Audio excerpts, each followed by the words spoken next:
Quand j'ai lancé mon activité de sophrologue en 2013, j'ai fait beaucoup de choses. On ne pourra jamais me reprocher de ne pas en avoir fait assez. J'ai fait beaucoup de choses. J'ai été voir tous les médecins, j'en ai déjà parlé d'ailleurs sur cette chaîne, hein. J'ai été voir tous les médecins de la ville où j'habite, dans toutes les villes environnantes.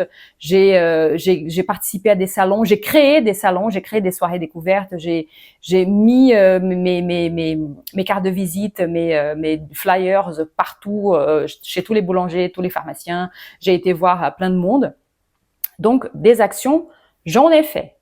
Et ça a marché, ça a porté ses fruits. Hein. Il y a quand même des clients qui arrivaient, il y a quand même des clients qui prenaient rendez-vous.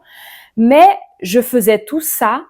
Au fond, en réalité, ce que j'ai envie de transmettre dans cette vidéo, c'est que, ok, j'ai fait beaucoup de choses, mais j'étais quand même dans un état d'esprit où je me disais, parce que l'état d'esprit chez la plupart des sophrologues, c'est ça, ok, je fais tout ça, mais au fond, je sais qu'on peut pas vraiment vivre de cette activité. Et c'était inconscient, hein. Je pense pas que je me le disais, je me le formulais aussi clairement dans mon esprit.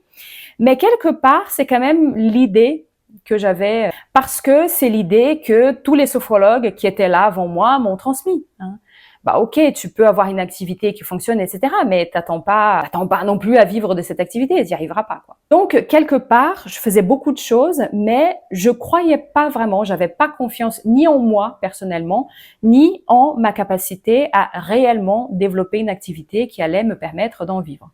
Et donc, forcément, toutes les actions que je faisais, et j'en faisais beaucoup, comme je viens de le dire, étaient dans cette énergie du sacrifice, c'était dans cette énergie du « allez, fais-toi violence, vas-y, même si ça te plaît pas ». Donc, j'ai fait beaucoup de séances à des horaires qui me convenaient pas du tout. Je me levais hyper tôt le matin, alors que je suis pas du tout quelqu'un de matinal, pour faire des séances hyper tôt, alors qu'en plus j'avais des enfants qui étaient en maternelle à l'époque ou en école primaire, donc je devais les déposer. Enfin, c'était toute une réorganisation familiale que je devais faire pour faire une séance le matin, alors que clairement ça me convenait pas du tout. Je faisais des séances très tard, je faisais des séances le samedi, je prenais ma voiture et j'allais à 20 km, 30 km de chez moi pour faire des séances dans un endroit en plus qui me plaisait pas, dans un environnement qui me plaisait, enfin dans une structure on va dire qui me plaisait pas, qui me parlait pas.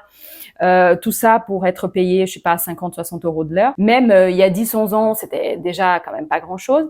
Donc, ok, je faisais beaucoup de choses.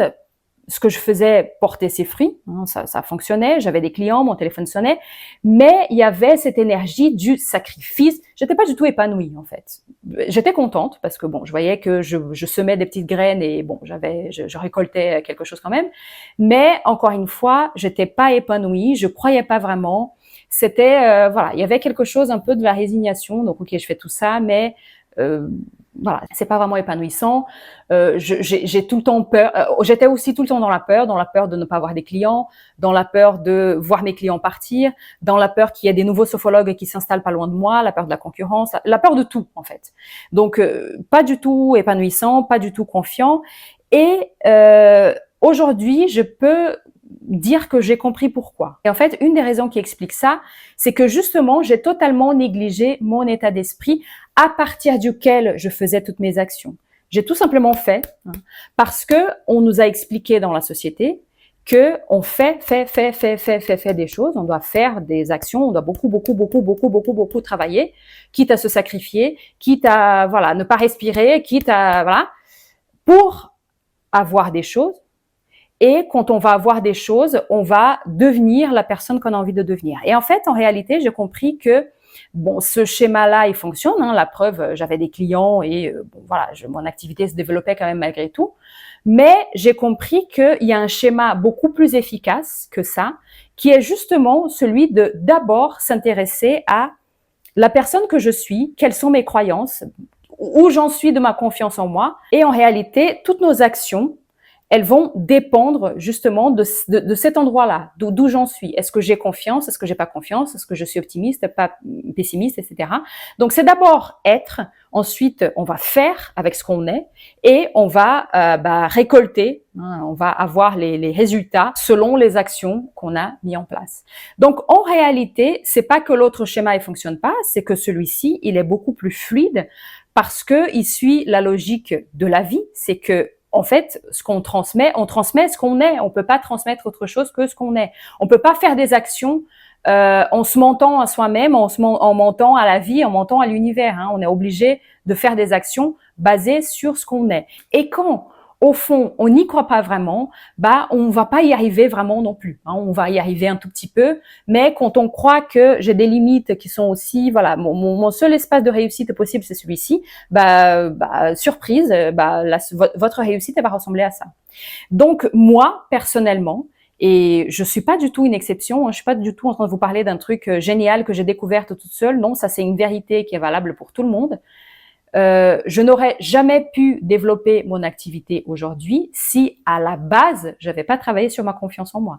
Si à la base, j'avais pas fait sauter certaines fausses croyances que j'avais, si j'avais pas quitté la peur qui m'emprisonnait. Alors la peur est une émotion normale et émotion, c'est presque un pléonasme. Hein. Évidemment que toutes les émotions sont normales, mais la peur, elle devrait être présente chez nous un tout petit peu, histoire de nous sécuriser, histoire de nous guider dans ce qu'on doit faire ou pas faire. Or, on est tellement tous remplis de peur que cette peur, elle nous empêche aussi de faire ce qui est bon pour nous. Elle nous empêche aussi d'aller vers notre vrai chemin de vie. Elle nous empêche aussi de réaliser nos rêves, de réaliser nos désirs, parce que elle nous bloque. Donc, si je n'avais pas travaillé là-dessus, je n'aurais jamais eu les actions que j'ai eues après, je n'aurais jamais réalisé ce que j'ai pu réaliser après, et je ne pourrais pas aujourd'hui récolter les résultats que je récolte avec mon activité. Donc aujourd'hui, si vous êtes dans un état d'esprit qui est pas très confiant, qui est pas très optimiste, continuez quand même de faire vos démarches, mais surtout, je vous invite à travailler sur vous, à travailler sur ces fausses croyances, à essayer de comprendre qu'est-ce qui vous bloque, et petit à petit à essayer de briser toutes ces peurs, à essayer de briser ces fausses croyances et oser justement avoir des actions qui sont un peu plus grandes, qui vont aller un peu plus au-delà de je laisse mes flyers chez mon médecin généraliste, j'ose pas parler de mes tarifs, rester enfermé dans quelque chose de très petit. Je ne suis pas non plus en train de dire avec cette vidéo que vous devez travailler sur votre croyance en vous et tout va tomber du ciel, vous restez assise ou assis chez vous et tout va se passer tout seul. Non. Vous devez aussi agir, vous devez aussi aller vers des prescripteurs, proposer des séances dans différents endroits, etc., etc. Évidemment, la mise en mouvement, la mise en action est indispensable. Mais quand votre mouvement, quand votre action, elle part depuis un état d'esprit positif, optimiste, qui se dit « je vais y arriver », vous allez voir que vous allez taper ici au lieu de taper ici. Et quand vous tapez ici, il y a tout ça que vous pouvez avoir. Quand vous tapez ici, vous êtes sûr de ne pas avoir grand-chose. Donc, si je parle de mon cas personnel, créer cette chaîne YouTube était déjà une grosse sortie de zone de confort pour moi. J'ai créé cette chaîne YouTube, la peur au ventre, en me disant, on va me critiquer, on va dire si, il y a des sophrologues d'autres courants qui vont dire que je raconte n'importe quoi, etc. Et c'est grâce à vous aussi, c'est grâce à vos retours positifs que j'ai pris confiance en moi et que quelques temps plus tard, j'ai créé aussi mon compte Instagram dans lequel je partage pas mal de choses et quelques temps plus tard, j'ai fait quelque chose qui me semblait très, très, très osé à l'époque parce que je savais pas du tout si ça allait plaire, si ça allait fonctionner et je m'engageais aussi bien financièrement que au niveau du temps sur quelque chose d'un peu plus grand qui était la création de la plateforme Sopho Continue. Donc pour moi, c'était vraiment quelque chose de très osé que j'ai pu faire encore une fois parce que j'avais mis en place d'autres actions avant qui m'ont permis de gagner en confiance en moi et de dire bon ok, avant j'étais là, maintenant je sais que je peux faire ça, maintenant je vais donc essayer de faire ça pour ensuite essayer de faire ça, etc.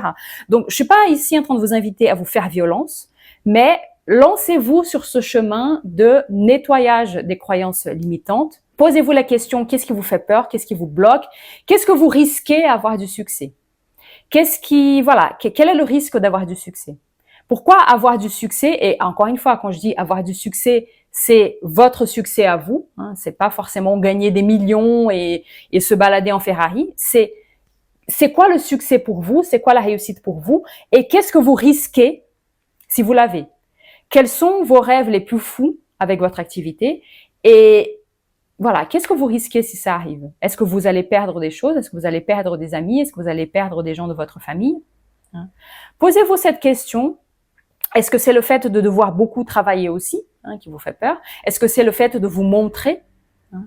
Qu'est-ce que vous risquez si vous montrez votre visage sur les réseaux sociaux, si vous créez une chaîne YouTube pour parler de la sophrologie? Posez-vous toutes ces questions parce que probablement l'origine de vos fausses croyances, l'origine de vos blocages doit être là.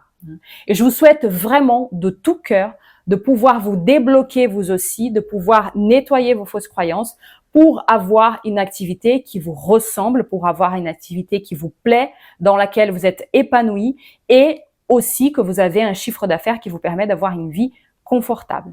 Si tous ces sujets-là, c'est des sujets qui vous intéressent, au mois de septembre, je vais faire 3 lives, début septembre à peu près. J'ai pas encore toutes les informations, j'ai pas encore les dates, mais vous pouvez vous inscrire dès maintenant sur le lien qui est dans la description de la vidéo. Donc juste en dessous du rectangle de la vidéo, vous avez des choses qui sont écrites et là vous avez le lien pour vous inscrire. Je vais avoir toutes les informations à la fin du mois d'août. Donc si vous vous inscrivez maintenant et que vous recevez pas de mes nouvelles, c'est normal. Vous allez avoir toutes les nouvelles au mois d'août. Et donc, au mois de septembre, je vais faire 3 lives dans lesquels je vais aller beaucoup plus dans le détail et vous raconter justement mon cheminement personnel, pas pour en faire un modèle, vous allez copier parce que vous êtes vous, moi je suis moi et on a tous des chemins différents. Et justement, il y a différentes façons d'arriver à avoir du succès avec votre activité. Donc, je vais pas vous donner un modèle que vous allez reproduire. Je vais essayer juste de vous montrer que c'est possible. Je vais juste essayer justement de faire péter certaines de ces croyances limitantes que vous avez encore. Voilà, j'espère que cette vidéo vous aura un tout petit peu aidé. N'oubliez pas de vous inscrire pour avoir les informations pour les lives du mois de septembre et je vous dis à très vite pour une prochaine vidéo.